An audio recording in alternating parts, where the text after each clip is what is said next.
A quiet truth reveals itself when a person stops distracting themselves. The mind is rarely calm by default. It rushes ahead. It replays the past. It invents threats. It narrates stories that feel real but have never happened. Most people assume this voice is guidance. They trust it because it is familiar. They follow it because it is constant. But the Stoics observed something unsettling. The mind, left undisciplined, does not protect you. It agitates you, it weakens you, and very often it lies. If this opening feels uncomfortably accurate, stay with it. And if you value disciplined thinking over emotional noise, subscribe. Not for comfort, but for clarity. The modern person believes their thoughts are personal, that anxiety is insight, that rumination is depth, that worry is preparation. Stoic philosophy rejects this completely. Marcus Aurelius wrote not to express himself, but to correct himself. He treated his own mind as something to be trained, not trusted.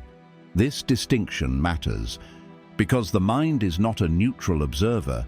It is reactive, it is biased, it is shaped by fear, habit, and impulse.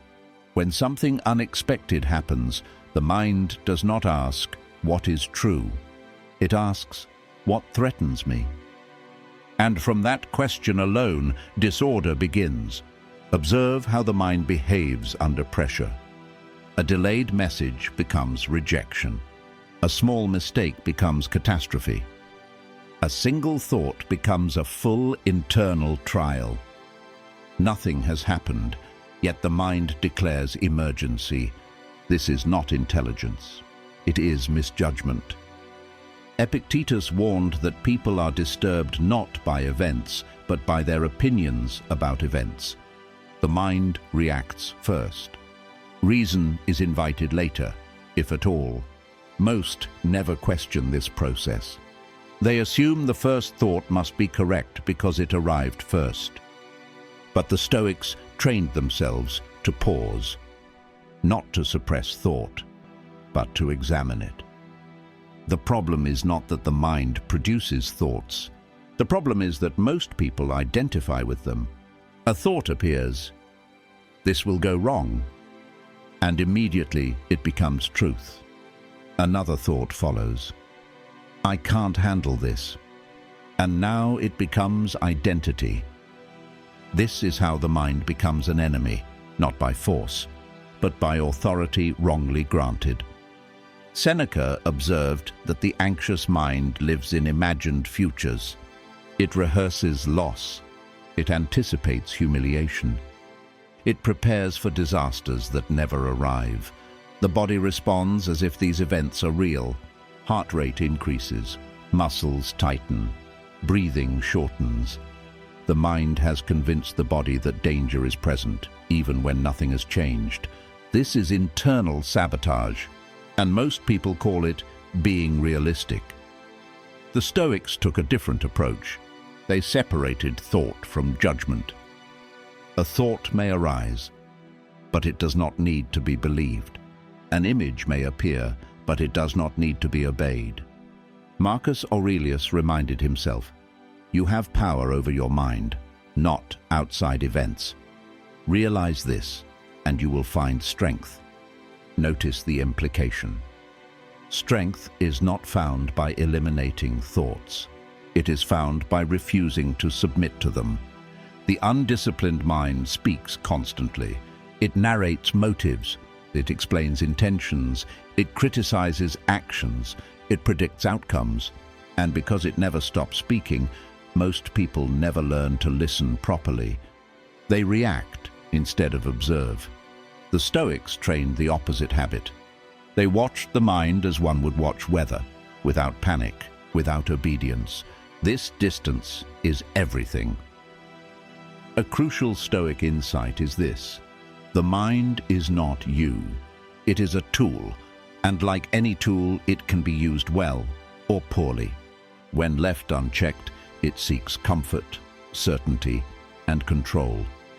But life offers none of these consistently. So the mind fills the gap with speculation, and speculation breeds anxiety. This is why Stoicism emphasizes discipline over confidence. Confidence can be emotional. Discipline is structural. A disciplined mind does not panic at uncertainty. It does not chase reassurance. It does not demand clarity where none exists. It focuses only on what is within control. Judgment, intention, action, everything else is noise. Consider how much suffering comes from mental overreach, trying to control outcomes, trying to predict reactions, trying to secure approval. The mind tells you this is necessary. The Stoics say it is slavery. Because the moment your peace depends on imagined futures, your present is already lost. Epictetus taught that freedom begins when a person accepts the limits of their control. Most resist this. They believe vigilance equals responsibility, that worry equals care, that thinking more equals preparing better. But excessive thought does not produce wisdom. It produces tension. A trained Stoic mind behaves differently. It notices a thought, "This could go badly," and responds, "Perhaps, but not yet." It notices fear and does not amplify it. It notices impulse and delays action. This delay is not weakness. It is mastery. The mind hates restraint. It wants immediate reaction, immediate certainty, immediate relief. Stoicism denies it all three, not cruelly, but intelligently. Because reaction is how the mind keeps control. Restraint is how the person takes it back. Modern culture encourages people to listen to their thoughts.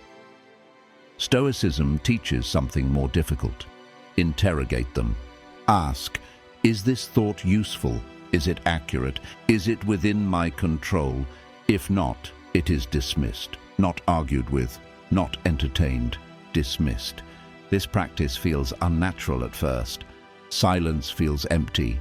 Non-reaction feels unsafe. But over time, something stabilizes.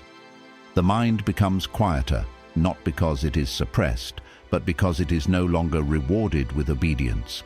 And in that quiet, clarity emerges. The Stoics did not promise happiness, they promised steadiness.